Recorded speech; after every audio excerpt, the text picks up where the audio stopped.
Translucent na. Lagay na natin itong mga dingding natin na green shell. Ilang beses ko na rin yung hinugasan. Takpan lang muna natin. Mix lang saglit. Tapos tatakpan. Para magbuka sa mga store. Diba?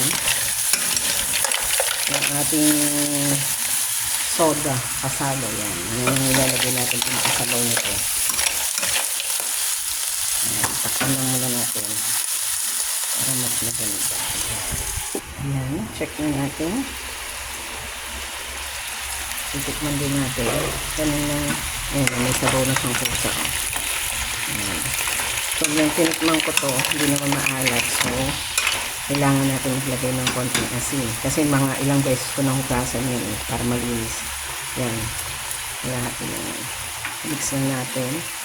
Tapos, pwede na natin ilagay yung ating soda. Lime soda. O, diba? Ito na yun. Saka natin ilalagay yung ating dahon. Yan. Para may sabaw. Mananis-nanis yung ating sabaw dyan. Yan.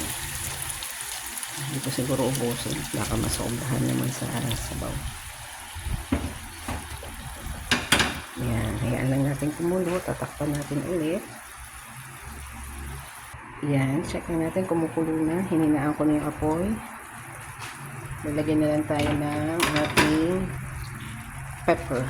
Konting pepper. Pinong pepper nilalagay ko. Ayan o. Ayan, konti lang. Tapos dahon na ng aming garlic sa aming mga tanim. Mix muna natin para sure. Ayan. Ayan, diba? Nahihigit namin itong sabaw na ito. Sakto lang yan.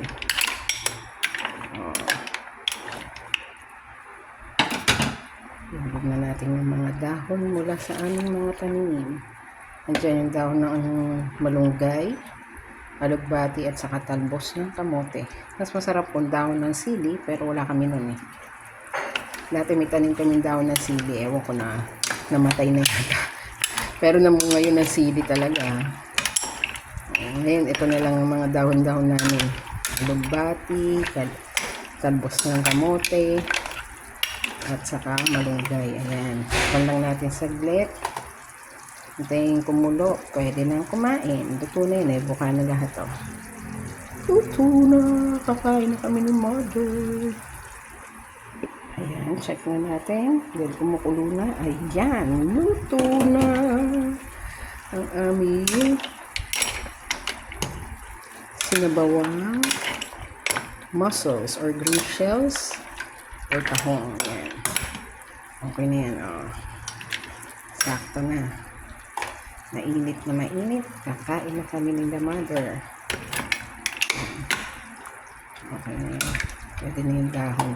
Kasi naano ko yung dahon baka hilaw pa eh.